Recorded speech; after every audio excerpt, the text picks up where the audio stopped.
2.4 का question number 2 start हो रहा है। तो एक्सपेंड किए बिना हमें जो है प्रूफ करना है कि ये डिटर्मिनेंट जो है ज़ीरो के इक्वल आ रहा है। सही। तो सारी प्रॉपर्टीज़ मैं आपको बता चुकी हूँ, तो उन्हीं प्रॉपर्टीज़ को ज़रा ध्यान में रखते हुए हमें काम करना है। तो इस वक्त जो हमें समझ में आ रहा है कि कौन सी प्रॉपर्टी ईजिली जो है इसके ऊपर एप्लीकेबल हो रही है। तो ज़रा देखो, समझने की कोशिश करो। यहाँ पर एक्स प्लस वाई है, यहाँ जेड है, यहाँ वाई प्लस जेड है, यहाँ एक्स है, यहाँ जेड प्लस एक्स है, यहाँ वाई है। तो अगर मैं रॉ वन के अंदर रॉ टू ऐड कर दूँ, सब कुछ हम पढ़ चुके हैं कि रॉ के अंदर जो है रॉज ऐड हो सकते हैं, कॉलम्स के अंदर कॉलम ऐड हो सकते हैं। तो हम लेफ्ट हैंड साइड लेते हैं और रॉ वन के अंदर रॉ टू को ऐड कर लेते हैं। तो इससे क्या होगा कि हमारे पास रॉ वन के तमाम एलिमेंट्स सेम हो जाएंगे। तो ज़रा स्टेप पहला करते हैं। टेकिंग लेफ्ट हैंड साइड, हमें इसके बराबर लेना है, तो लेफ्ट हैंड साइड हम ले रहे हैं।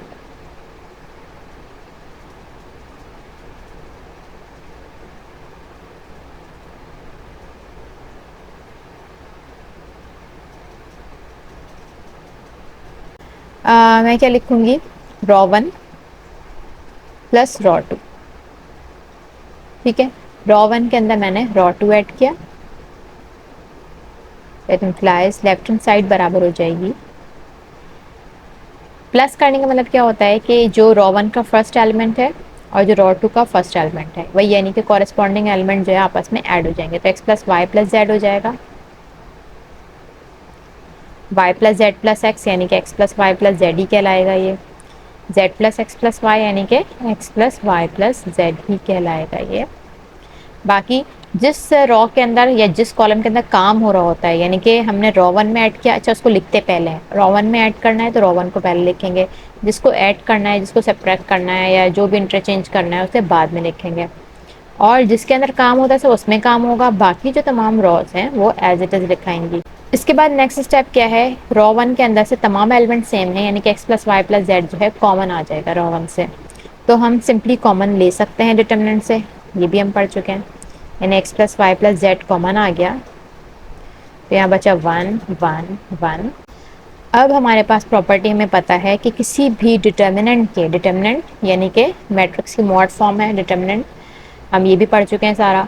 किसी भी डिटर्मिनेंट के दो रॉज या दो कॉलम आपस में इक्वल हो जाए, सेम हो जाए, तो वो डिटर्मिनेंट जो है वो ज़ीरो हो जाता है। यानी कि इसके रॉ वन और row two, row three equal हो गए हैं। एज रॉ वन बराबर आ गया रॉ थ्री के, by writing left hand side क्या हो जाएगी, x plus Y plus z, और ये इक्वल टू हो गया ज़ीरो के। ठीक है, not a zero matrix, zero number, zero के बराबर, equal to zero, this is equal to right hand side proved. जो प्रॉपर्टीज हमने पढ़ी थी उसको हमने जहन में, जैसे ही हमारे पास क्वेश्चन आएगा उसे हमें देखना है, कंपेयर करना है कि क्या प्रॉपर्टी इंप्लीमेंट हो सकती है। ज़्यादातर में यही होता है कि रॉज अगर इक्वल आ जाए, अगर हमें ज़ीरो लाना है तो ज़ीरो लाने की यही कहानी होती है कि कोई भी बगैर अगर एक्सपेंडिंग के करना है कि कोई भी रॉ या कॉलम आपस में बराबर कर देंगे तो वो जो है, या फिर कोई एक रॉ या कोई एक कॉलम के तमाम एलिमेंट जीरो हो जाए तो भी डिटरमिनेंट जीरो होता है। ये सब हम पढ़ चुके हैं। सेकेंड पार्ट को ज़रा और से देखो, हमें फ़ौरन समझ में आ रहा है कि ये जो है जैसे रॉ के अंदर हमें गिवन था, इस तरह कॉलम के अंदर जो है x plus Y plus G column three में बन जाएगा। अगर हम कॉलम टू को कॉलम थ्री में ऐड करेंगे तो हम लेफ्ट हैंड साइड लेते हैं और फिर कॉलम, चाहे तो टू में थ्री को ऐड कर लो, चाहे थ्री में टू को ऐड कर लो, दैट्स नॉट अ प्रॉब्लम। ठीक है, तो हम लिखते हैं लेफ्ट हैंड साइड बराबर है, तो हम क्या लिखेंगे, column three plus column two लिख देते हैं। ठीक है, तो column three plus column two, तो लेफ्ट हैंड साइड बराबर हो जाएगी one one one X Y Z, जिसके अंदर काम हो रहा है सब उसी के अंदर काम होगा। इसमें ऐड होगा तो ये भी एक्स प्लस वाई प्लस जी हो जाएगा, इसमें ऐड होगा तो ये भी एक्स प्लस वाई प्लस जी हो जाएगा, इसमें ऐड होगा तो ये भी एक्स प्लस वाई प्लस जी हो जाएगा। ठीक है, अब कॉलम थ्री के तमाम एलिमेंट सेम है तो X plus Y plus Z common आ जाएगा, taking common X plus Y plus Z from column three. Left hand side हो जाएगी एक्स प्लस वाई प्लस जी,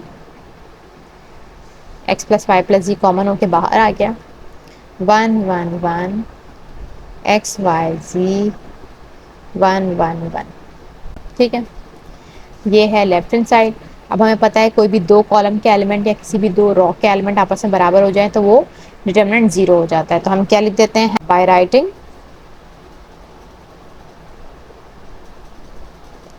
लेफ्ट हैंड साइड बराबर आ गया x प्लस वाई प्लस जी into 0 बराबर आ गया 0 के, जो कि हमारे पास इस क्वेश्चन के अंदर राइट हैंड साइड। पार्ट करते हैं इसी का, क्वेश्चन नंबर 2 का।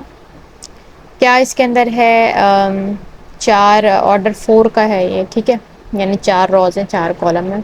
क्या दिख रहा है, अगर ये कॉलम 2 और कॉलम 3 दोनों को कॉलम 4 में ऐड करें तो क्या बन जाएगा, a plus B plus C plus d. B c को ऐड करें तो a plus c b plus C plus d. इस तरह से डी सी को ऐड करें तो ये सो ऑन, यानी कि ये इसके तमाम एलिमेंट सेम हो जाएंगे, कॉमन आ गया। और इस तरह से के तमाम एलिमेंट सेम है, के कॉमन आ गया। तो यानी कि हमें पहले ही समझ में आ गया कि दो रोज जो है हम दो कॉलम्स हम आराम से बराबर कर देंगे। तो इसको जैसे सॉल्व भी करते हैं, यानी कि लेफ्ट हैंड साइड लेंगे। पहले क्या करते हैं, लिखेंगे किसके अंदर हमें काम करना है, कॉलम 4 में काम करना है। तो कॉलम 4 के अंदर क्या करना है, ऐड करना है कॉलम 2 और कॉलम 3 को। तो ये हमने लिख दिया, कॉलम 4 में ऐड कर रहे हैं कॉलम 2 और कॉलम 3 को, सही। तो लेफ्ट हैंड साइड बराबर हो जाएगी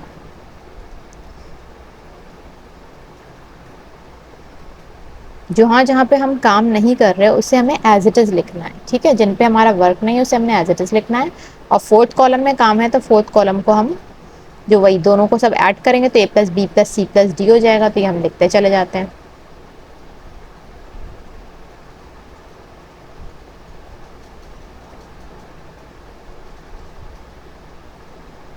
ठीक है। अब हम ये देखेंगे कि रॉ कॉलम 1 में से k कॉमन आ रहा है और कॉलम 4 में से a plus B plus C D common आ रहा है। तो हम लिख, तो लेफ्ट साइड हो जाएगी k और a plus B plus C plus d बाहर आ गया। तो क्या बचा, हम ज़रा देखते हैं।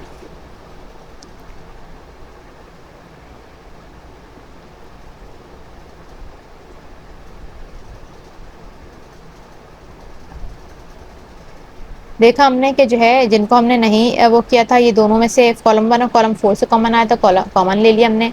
अब हमने देख लिया कि कोई भी दो कॉलम या दो रॉज आपस में बराबर होने चाहिए, तो डिटरमिनेंट जो है हमारे पास खुद ब खुद 0 के बराबर हो जाएगा। तो हम यहाँ पे स्टेटमेंट लिख देते हैं कि हैंस ये बराबर हो जाएगा के A plus B plus C plus D 0, left hand side बराबर है 10 equal to right hand side proved. Question 2 के तमाम पार्ट्स हो गए हैं, क्वेश्चन 3 करते हैं।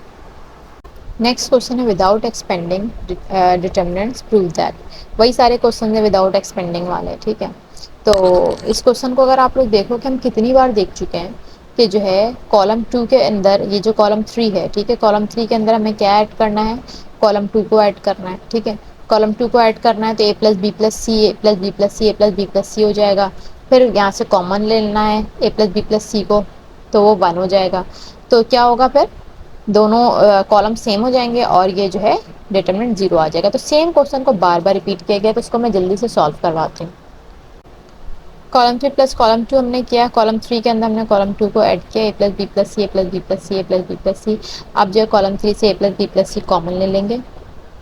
जब हमने कॉमन ले लिया तो अब हमने देखा दो कॉलम्स एक दूसरे के बराबर हैं तो डिटरमिनेंट 0 हो जाएगा।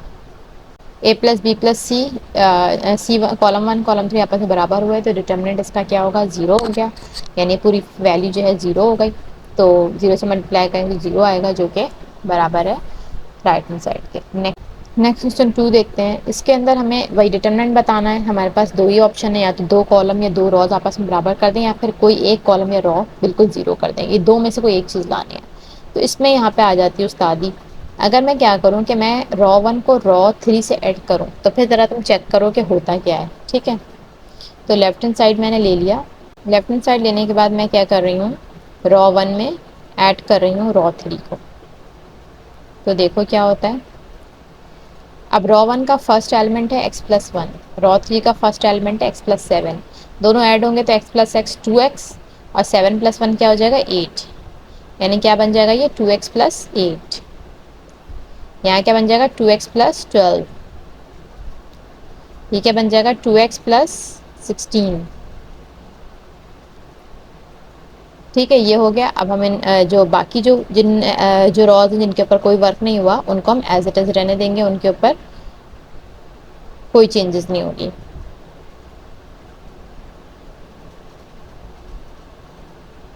ठीक है, यानी ये वाले सवालों को भी पहचान सकते हो। इनमें से अब हर एक में से कॉमन आ रहा है, 2 कॉमन आ गया तो x+4 बचा, सब में से 2 कॉमन आया हुआ है, x+6। इसको जरा एक कॉमन ले लेते हैं इनके अपने अंदर से, हर एक के एलिमेंट में से 2 कॉमन आया तो क्या बना, x+4। अब देखो तुम्हें दिख रहा है, इनको 1 और 3 को ऐड करने से क्या फायदा हुआ कि जो बीच वाला जो मीडियम का नंबर है, ये बहुत लेस नंबर थे, बहुत हाई नंबर थे, इन दोनों को आपस में ऐड किया। ऐड करने के बाद हमने 2 कॉमन लिया, तो असल में क्या है, बीच वाला नंबर आ जा रहा है, x+4 x+6 x+8। सिर्फ हमें क्या करना है, रॉ वन में से 2 कॉमन लेना है। तो इस तरह से दो रॉज बराबर हो जाएंगे, डिटरमिनेंट क्या हो जाएगा, 0 हो जाएगा। यानी taking common 2 from raw one, तो 2 कॉमन ले लिया, तो यहाँ से बचा x+। एज रॉ वन बराबर रॉ टू के, सो डिटरमिनेंट 0 हुआ।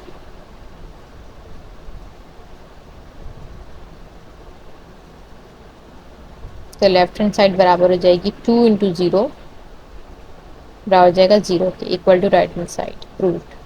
रखना है। अगर क्वेश्चन में हमें जीरो नहीं लाना है ना, तो हमारे पास ये प्रॉब्लम नहीं है कि हमारे पास दो ही ऑप्शन होता है फिर तो, या तो दो रॉ जो आप बराबर करो आपस में, या फिर कोई एक पूरा रॉ या कॉलम जीरो करो। तो इसमें बिल्कुल नहीं है ऐसा मसला। तो हम बस एक दो प्रॉपर्टीज यूज कर लेंगे और उसके बाद इसको नॉर्मली एक्सपेंड कर देंगे, बिकॉज एक्सपेंड हुए बिना ये 4ABC नंबर दे ही नहीं सकता, क्योंकि विदाउट एक्सपेंडिंग तो सिर्फ और सिर्फ जीरो आंसर आता है। ठीक है, तो हमारा अच्छा एक्सपेंड करते हुए हमारी अपनी ज़रूरत क्या होती है जो हमें बोलती है कि इस तरीके से करना चाहिए। तो हमें क्या करना होता है, जितने मैक्सिमम जीरोज आ जाते हैं ना, या तो रॉ वन में या कॉलम वन में, हम एक्सपेंडिंग किससे करते हैं, हमेशा रॉ वन से या कॉलम वन से करते हैं। हमने सारा कुछ सीखा हुआ है कि रॉ वन कॉलम वन से प्लस माइनस प्लस में एक्सपेंडिंग होती है, रॉ वन कॉलम वन से। ठीक है, ये बात हमने देखी भी है, रॉ वन कॉलम वन से प्लस माइनस प्लस में होती है। बाकी जो अदर है, row two row three row four जितने भी अदर्स हैं, उनका क्या होता है, माइनस प्लस माइनस होता है। तो हम हमेशा किससे करते हैं, रॉ वन या कॉलम वन से एक्सपेंड करते हैं। तो बस हमें क्या करना है, रॉ वन या कॉलम वन में एक या एक से ज़्यादा जीरो, जितना जो है एलिमेंट जीरोज वगैरह में या सिंप्लीफाइड एलिमेंट्स होंगे, उतना ज़्यादा हम उसे एक्सपेंड करने के बाद इजीली सॉल्व कर सकेंगे। तो ज़रा देखो, मैं ज़ीरो बना सकती हूँ। अच्छा, ज़ीरो बनाने के लिए भी ट्रिक हमें याद रखनी है, किसी रॉ या कॉलम के एलिमेंट को ज़ीरो बनाने के लिए ट्रिक हमें याद रखनी है कि ज़्यादातर हम पहले वन बनाते हैं। जब वन बना लेते हैं तो फिर जो हम वन वालों को आपस में माइनस करते हैं वो ज़ीरो बन जाता है। तो इसमें इसमें अगर किसी में डायरेक्ट हो जाता है, किसी में नहीं होता। इसमें मैं क्या करती हूँ, रॉ वन में से मैं रॉ थ्री की चीज़ों को माइनस करती हूँ, तो बी यहाँ पे बच जाएगा, बी प्लस सी माइनस सी, ए माइनस सी हो जाएगा, और ये ए माइनस बी यानी कि माइनस बी। तो इधर से बी आ जाएगा, इधर से भी बी बच जाएगा। रॉ वन माइनस माइनस भी कर सकते हैं रॉ थ्री, तो लेफ्ट हैंड साइड बराबर हो जाएगी, रॉ वन में काम हो रहा है तो बी प्लस सी माइनस सी, बी बचेगा।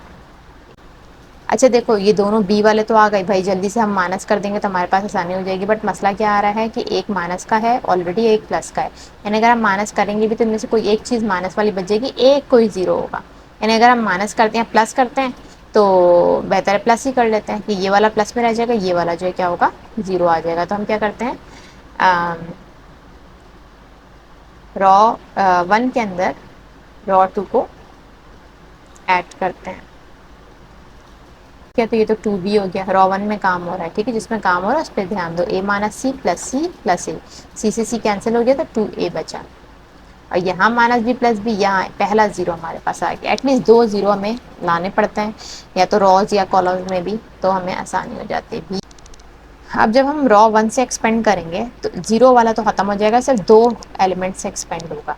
यानी जो है हमने जो यहाँ पे लिखा हुआ है प्लस माइनस, बस ये दो का एक्सपेंड होगा। तो लेकिन हम देखते हैं क्या कुछ मज़ीद हम सिंप्लीफिकेशन कर सकते हैं। देखो, अगर मैं मज़ीद माइनस करूँगी इसमें से, ये बी सिंपल तो आ जाएगा, ये भी थोड़ा सा सिंपल, ए प्लस सी आ जाएगा यहाँ, लेकिन ये सिंपल नहीं है कि यहाँ पे टर्म और बढ़ जाएगी और यहाँ तो जीरो ही हट जाएगा, तो ये बेवकूफ़ी है। हम देखते हैं हम मज़ीद ज़ीरो ख़त्म कर सकते हैं। हम ये देखें, अगर रॉ वन में से हम ये रॉ टू को माइनस कर दें तो ये जो कॉलम वन है उसका भी जो है कॉलम वन का जो थर्ड एलिमेंट है वो भी हमारे पास एक ज़ीरो हमें मिल जाएगा। बट ज़ीरो मिलने से ये क्या नुकसान होगा, ये वाले में के अंदर जो बी और ए जुड़ जाएंगे, इसमें ये तीनों जुड़ जाएंगे। बेहतर ये कि इसको हम डायरेक्ट एक्सपेंड कर देते हैं, expand bye raw one.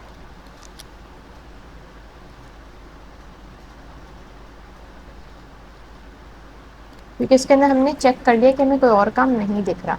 Raw 1 से एक्सपेंड करेंगे, देखो सिंपली रॉ 1 का फर्स्ट एलिमेंट लिखा, उसके कॉरेस्पॉन्डिंग एलिमेंट और जो है कॉरेस्पॉन्डिंग रॉ दोनों कैंसिल की। यहाँ बच गया सी प्लस ए, यहाँ बच गया बी, यहाँ सी, यहाँ ए प्लस बी। ठीक है, फिर फॉर्मूले का माइनस आएगा। 2a से एक्सपेंड करेंगे तो जो है इसका जो है कैंसिल होगा, तो यहाँ बी सी बी ए प्लस बी। ये आसानी है कि तो अब हमने जो है इसको एक्सपेंड कर लिया, तो ये हो गया 2b। ये आपस में c प्लस ए प्लस बी मल्टीप्लाई होने के लिए जाएंगे, फॉर्मूले का माइनस, और ये दोनों आपस में मल्टीप्लाई होंगे तो बी सी। ये आ गया -2a फॉर्मूले का मौजूद है।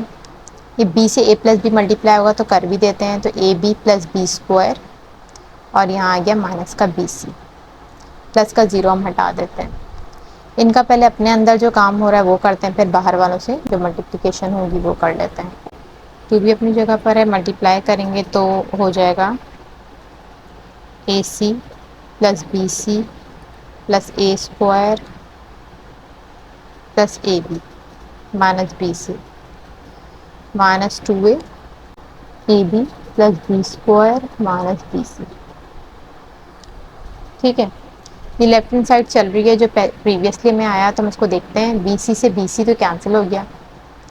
ठीक है, 2b के साथ बचेगा।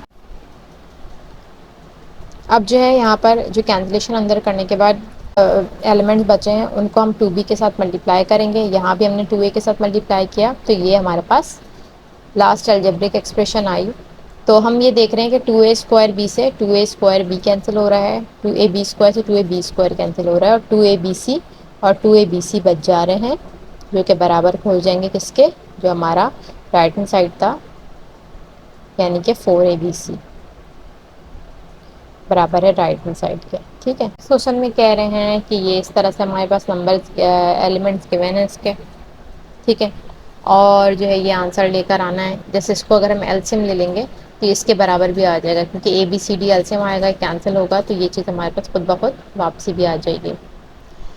तो ज़रा चेक करते हैं कि इसको हम किस तरीके से सॉल्व कर सकते हैं।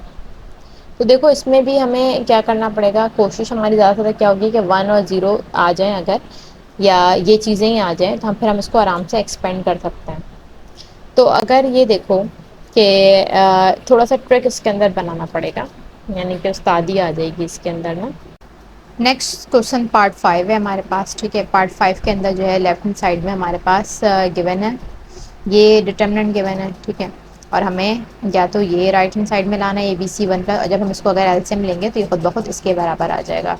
सही, तो इसको सॉल्व करना है डिटर्मिनेंट को विदाउट एक्सपेंडिंग, यानी कि कुछ फॉर्मूलाज लगाने, एक्सपेंड तो करना ही होगा, जाहिर है कि आंसर इस तरह का आएगा तो इसमें तो एक्सपेंड करना है, लेकिन जितनी प्रॉपर्टीज़ लग के ये ईजी वे में हो सकता है तो वो हम करेंगे। सही, और तो यहाँ पे कुछ उस्ताद की उस्तादी आती है, यानी कि अगर आपको ट्रिक्स यूज़ करने हैं तो देखो यहाँ पर हमारे पास अपॉन में फ्रैक्शन में आ रहा है, तो हम फ्रैक्शन के लिए हमारे पास क्या आ सकता है कि अगर मैं हर एक में से, इसमें बी है इसमें सी है, इसमें से मैं ए कॉमन ले लूँ, इसमें से बी कॉमन ले लूँ, इसमें से मैं सी कॉमन ले लूँ, तो क्या होगा ज़रा देखो।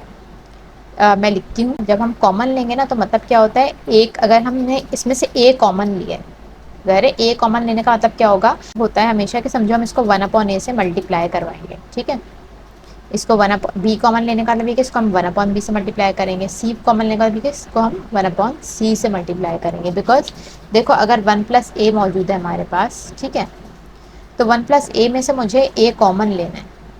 सही, तो हम क्या करते हैं, जो भी चीज़ हमें लेनी होती है a अगर हमें कॉमन लेना है, ठीक है, तो हम क्या करेंगे, 1 के अंदर तो a मौजूद ही नहीं है, तो हम 1 के अंदर a ऊपर नीचे करके डालेंगे। ठीक है, ताकि हमारे काम का कोई इफेक्ट ना पड़े। यहाँ तो a ऑलरेडी मौजूद है तो कोई मसला नहीं होगा। तो अब दोनों में से a कॉमन आ गया, 1 की जगह पर क्या आ गया 1/a, और जो यहाँ से a कॉमन आया तो यहाँ क्या बच गया 1। तो ये मतलब होता है कॉमन लेने का, कि अगर कॉमन लेना किसी में हो, जैसे इस तरह की टर्म है 1+a और इसके अंदर 1 में तो a मौजूद ही नहीं है, तो हम क्या करते हैं असल में उसको 1/a से, जो हमें a कॉमन लेना है तो यानी 1/a से पूरे को मल्टीप्लाई कर देंगे। ये सीन होता है, पूरे को 1/b से मल्टीप्लाई करेंगे। c कॉमन लेना है तो पूरे को 1/c से मल्टीप्लाई करेंगे। और क्योंकि हमें 1/a 1/b 1/c अंदर मल्टीप्लाई करवाना है, तो हम बाहर क्या लिखेंगे कि ए बी सी, यानी जो भी चीज़ हम करते हैं ना तो हमारे काम पर इफेक्ट नहीं होना चाहिए। तो पहले तो हम क्या करते हैं, a b c upon a b c लिख देते हैं। ठीक है, मैं सारे स्टेप्स के साथ बता रही हूँ ताकि आप लोगों को सॉल्यूशन करने में मुश्किल ना हो। तो ये एबीसी तो अपनी जगह पे रहेगी, ये 1/a ऊपर वाले रो से मल्टीप्लाई होगा, ये 1/b नीचे वाले से, और ये 1/c उससे थर्ड वाले से। ठीक है, एबीसी अपनी जगह पे रहा। 1/a मल्टीप्लाई हुआ तो ये तो जो है 1/a हो जाएगा, ये अपॉन ए, ये यानी कि 1 हो जाएगा, तो 1+1/a, ये 1/a हो जाएगा, और ये 1/a हो जाएगा। सही है, तो थोड़ा सा फ्रैक्शन में वैल्यू आ गई तो एक्सटेंड कर लेते हैं। ये दूसरी रॉ बना रही हूँ मैं यहाँ पर एक लाइन छोड़ के। तो इसका क्या है, यहाँ पर अगर 1 है तो बस जल्दी जल्दी क्या लिख लेते हैं, ये 1/b हो। बाद का काम देखो कि हमें क्या दिख रहा है, ये मुझे कॉमन लेने से क्या फ़ायदा होगा। यहाँ पे अगर मैं रॉ 1 में बाकी दो रॉज ऐड करवा दूँ, प्रॉपर्टीज हम सारी पढ़ चुके हैं, तो रॉ 1 में अगर मैं बाकी रॉज ऐड करवा दूँ तो रॉ 1 का एलिमेंट क्या बन जाएगा, 1+1/a 1/b प्लस 1/c, यानी कॉरेस्पॉन्डिंग एलिमेंट ऐड होंगे ना। ये भी क्या बन जाएगा, बिल्कुल सेम जो रॉ 1 में एलिमेंट आया 1+1/a 1+b 1/c, ये भी सेम आ जाएगा, यानी कि रॉ 1 के तमाम एलिमेंट सेम हो जाएंगे और वो कॉमन आ जाएगा। मैंने तुम लोग को बताया ना कि एक्सपेंड करने में के लिए जब हम प्रॉपर्टी लगाते हैं तो हमें असल में क्या करना होता है, 1 1 1 लाना होता है, कि फिर हम एक को बाकी में से माइनस करवाते हैं तो हमारे पास मैक्सिमम 2 जीरोज आ जाए। तो मैक्सिमम 2 जीरो जब आ जाते हैं तो फिर हमें जो इसको एक्सपेंड करना आसान होता है। तो हम क्या लिखेंगे, raw 1 plus raw 2 plus raw 3। Raw 1 में हम रॉ 2 रॉ 3 ऐड कर रहे हैं, तो लेफ्ट हैंड साइड हमारे पास आ रही है ए बी सी, और यहाँ लिख के दिखाती हूँ मैं क्या बनेगा, 1+1/a plus 1/b plus 1/c, ये बन गया पहला एलिमेंट। दूसरा क्या बना, 1+1/a plus 1/b plus 1/c, और बन गया 1। हमने जो है लिख लिया इनको कि रॉ 1 में से जो है कॉमन आ रहा है पूरा की पूरा एलिमेंट, तो टेकिंग कॉमन लिखते हैं 1+1/a plus 1/b plus 1/c from raw 1। तो लेफ्ट हैंड साइड बराबर हो जाएगी a b c 1+1/a plus 1/b plus 1/c, और यहाँ क्या बचेगा, 1 1 1। अब देखो 1 1 1 हमारे पास रॉ में से, अगर कभी रॉ में कोई एक चीज़ 1 1 1 आ जाए तो हम क्या करते हैं, कॉलम्स को आपस में माइनस करते हैं, याद रखना। और अगर कॉलम में 1 1 1 जैसे यहाँ पे आ जाए तो हम रॉस को आपस में माइनस करते हैं। तरीका हमेशा क्या रखते हैं, मतलब नॉर्मली कि रॉ 1 को कॉलम 1 को कॉलम 2 कॉलम 3 दोनों से माइनस कर देंगे। ठीक है, किसी एक को कर सकते हैं, ये नहीं कर सकते कि एक ही स्टेप में उसको उसमें से माइनस कर दिया, कॉलम 2 में से कॉलम 3 को कर दिया, कॉलम 3 में से कॉलम 1 को कर दिया, ऐसा नहीं करते हैं। किसी एक को दोनों से माइनस कर दो। ठीक है, तो हम क्या लिखेंगे कि कॉलम 2 माइनस कॉलम 1 कर रहे हैं हम, और कॉलम 3 माइनस कॉलम 1 कर रहे हैं। माइनस करने का सोचो तो कॉरेस्पॉन्डिंग एलिमेंट आपस में माइनस होगा। देखो जिसके ऊपर रॉ 1 में तो कोई काम, कॉलम 1 में कोई काम नहीं हो रहा ना, तो उसको हम पहले एज इट इज लिख देंगे। ठीक है, 1 1/b 1/c। अब देखो फर्स्ट एलिमेंट माइनस होगा तो यहाँ पे आ गया 0। 1+1/b में से 1/b माइनस होगा तो क्या बचेगा, 1 बचेगा। ठीक है, देखिए माइनस 1/c से 1/c माइनस होगा तो 0 आ गया। देखो कितने सारे 0 मिल रहे हैं। अब जो इसमें से 1 में से 1 को माइनस करेंगे तो क्या आ गया, 0। 1/b से 1/b माइनस किया तो आ गया 0, और 1+1/c में से 1/c माइनस किया तो क्या आ गया, 1। कितना सिंपल ये हो गया है। ठीक है, बहुत सिंपल फॉर्म हो गई है। सिर्फ हमें जो है रॉ 1 से एक्सपेंड करना है, जिसके सिर्फ फर्स्ट एलिमेंट से एक्सपेंड होगा, और वो भी क्या बचेगा, ये चीज़ बचेगी, 1 आएगा। अगर आप तुम एक झलक देखो भी तो मैं इसको अगले स्टेप में कर लेती हूँ, एक्सपेंड बाय रॉ 1।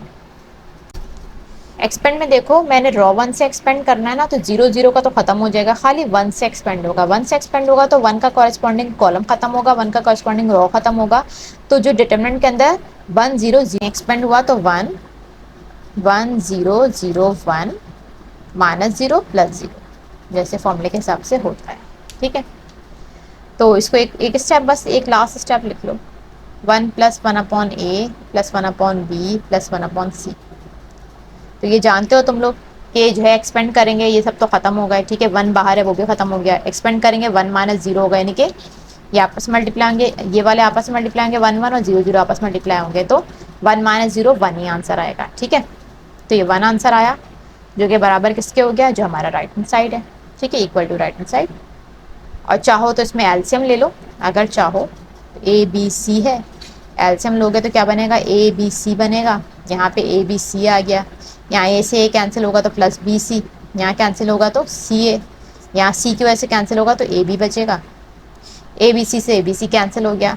तो तुम्हारे जो राइट हैंड साइड है ये मिडल साइड के बराबर आया। ठीक है, ये मिडल साइड के बराबर है, और ये राइट हैंड साइड जो है ये भी हमने जो है करके दे दिया। ठीक है, ये बराबर है राइट हैंड साइड। नेक्स्ट हमारे पास डिटर्मिनेंट को गिवन है और डिटर्मिनेंट के फॉर्म में ही लाना है। तो इसको समझ जाओ कि जब डिटर्मिनेंट ही गिवन है और डिटर्मिनेंट के फॉर्म में बगैर एक्सपेंड ही, इसमें तो एक्सपेंड कर ही नहीं सकते हम, तो इसमें सिर्फ क्या होगा, इंटरचेंजिंग का गेम आएगा। यानी कि रॉ को इंटरचेंज कर सकते हैं, मल्टीप्लाई डिवाइड जो है हम स्केलर से कर सकते हैं, या रॉस के अंदर से कॉमन ले सकते हैं, तो सिर्फ यही काम होना है। ठीक है, तो अब हम जरा पहले लेफ्ट हैंड साइड ले लेते हैं, taking left hand side from equation A. इसमें देखो जो सबसे पहले काम नजर आ रहा है, भाई हमें अल्फा बीटा गैमा कॉमन नजर आ रहा है, तो taking common alpha beta gamma from column 3 side बराबर हो जाएगा, जब अल्फा बीटा गैमा हमने कॉमन ले लिया फ्रॉम कॉलम 3, तो यहाँ बचा alpha beta gamma, beta gamma, gamma alpha, 1 1 1 बचा। ठीक है, देख रहे हैं कि यहाँ पे तो अल्फा बीटा गैमा है। ठीक है, उसके अलावा alpha square beta square gamma square है, alpha cube beta cube gamma cube है, यानी कि हर एक में जो है, जैसे इस वाले में अल्फा अल्फा बढ़ता जा रहा है रॉ 1 में, रॉ 2 में बीटा बीटा बढ़ता जा रहा है, रॉ 3 में गैमा गैमा बढ़ता जा रहा है। तो हम क्या करते हैं कि इनमें मल्टीप्लाई करके देखते हैं, यानी कि जो है अल्फा को रॉ 1 से मल्टीप्लाई करते हैं, बीटा को रॉ 2 से और गैमा को रॉ 3 से। तो हम क्या कहेंगे, मल्टीप्लाइंग। तो देखो जब भी हम कोई चीज़ से मल्टीप्लाई करेंगे, ये बात हम देख चुके हैं, तो उसका हमें जो है कैंसिलेशन का भी देखना पड़ेगा। ठीक है, कोई भी चीज़ हम करते हैं तो हमारे काम का इफेक्ट ना हो, ये हमें देखना पड़ता है। ठीक है, यानी अगर हम मल्टीप्लाई देख रहे हैं तो हमें उसका डिवाइड भी लेना होगा। तो इसका जो डिवाइड है वो हमने ले लिया, अल्फा बीटा गैमा को अंदर मल्टीप्लाई करेंगे और जो उनका डिवाइड है वो यहाँ लेंगे, ताकि जो हमने, ये तो इसका है, ये तो हमारे कॉमन का अल्फा बीटा गैमा है। ठीक है, तो अल्फा बीटा गैमा अभी मैं अंदर मल्टीप्लाई कर रही हूँ और ये इनका डिवाइड वाला आ गया। सही, तो ये अल्फा से मल्टीप्लाई होगा तो alpha square alpha beta gamma, और अल्फा यहाँ पे 1 था तो इस तरह आ गया। यहाँ पे बीटा मल्टीप्लाई करेगा तो beta square alpha, alpha beta gamma, और यहाँ पे आ गया बीटा। ठीक है, यहाँ पे गैमा से मल्टीप्लाई हुआ तो gamma square alpha beta gamma, और यहाँ पे क्या आ गया, गैमा। ये जो हमारे पास हुआ ये दोनों कैंसिल हो गए। अच्छा, ये दोनों तो कैंसिल हो गए। अब हम अपने बार बार राइट हैंड साइड को देखते हैं कि हमारे पास राइट हैंड साइड में जो मौजूद है alpha beta gamma, alpha beta gamma तो आ गया। ठीक है, alpha square beta square gamma square, alpha square beta square gamma square भी है। अल्फा क्यूब अभी हमारे पास नहीं आया, उसके बाद तो हम इंटरचेंज कर सकते हैं, एटलीस्ट कॉलम्स तो बराबर आ जाए। तो वो तो नहीं आया, लेकिन इसके अलावा हमारे पास अल्फा बीटा गैमा फिर कॉमन आ रहा है, तो फिर उसको हम कॉमन ले लेते हैं, taking common square beta square gamma square, यहाँ आ गया 1 1 1, यहाँ आ गया अल्फा बीटा गैमा। सही, अब मुझे क्या है, ये दोनों तो बराबर है, इसमें कमी है। ठीक है, लेकिन अगर मैं इस दोबारा इस वाले को अल्फा से मल्टीप्लाई कर दूं, इस वाले को बीटा से, इस वाले को गैमा, जरा सोचो, ये अल्फा क्यूब बन जाएगा, ये अल्फा और ये अल्फा स्क्वायर, यानी हमारे पास चीज़ें आ जाएंगी, alpha alpha square alpha cube, बाकी तो हम बाद में इंटरचेंज कर सकते हैं। तो इसका मतलब ये होगा कि अगर मैं वही दोबारा यही वाला काम करना है कि मुझे जो है मल्टीप्लाई करना है इनको, तो जब मैं मल्टीप्लाई के लिए अंदर डालूंगी अल्फा बीटा गैमा, तो मुझे डिवाइड में भी चाहिए होगा, तो मैं डिवाइड में भी 1 अल्फा बीटा गैमा लिखूंगी, तो फिर दोबारा ये हमारा कॉमन लिया हुआ कैंसिल हो जाएगा, यानी कि हम तकरीबन पहुंच चुके हैं सॉल्यूशन पे।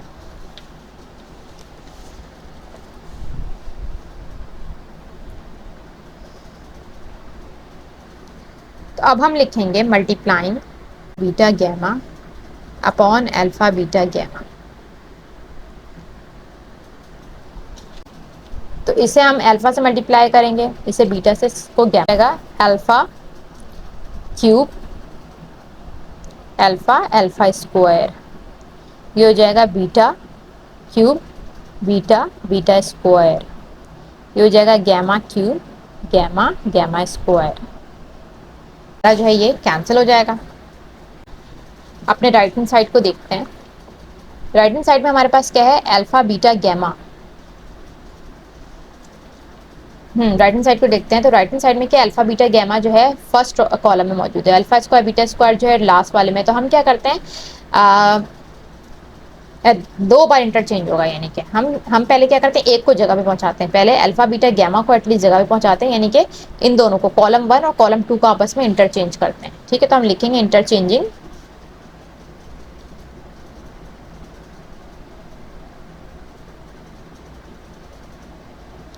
Column 1 and column 2। ये हो जाएगा माइनस, जब भी इंटरचेंज करते हैं तो याद रखो एक बार इंटरचेंज करेंगे माइनस हमेशा बाहर आता है, याद रखना है। ठीक है, तो अल्फा बीटा गैमा अपनी जगह पे आ गया, alpha cube beta cube gamma cube अपनी जगह पे आ गया, alpha square beta square gamma square अपनी जगह पे है। सही, अब क्या करना है हमें, अपना जो है आंसर लेकर आने के लिए, अल्फा बीटा गैमा तो जगह पे पहुंच गया है, लेकिन ये दोनों का जगह पे नहीं है, यानी कि ये दोनों को एक दूसरे के से इंटरचेंज करना पड़ेगा, कॉलम 2 कॉलम 3 को।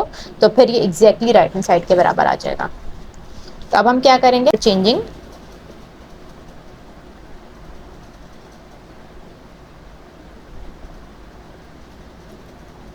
Column 2 and column 3।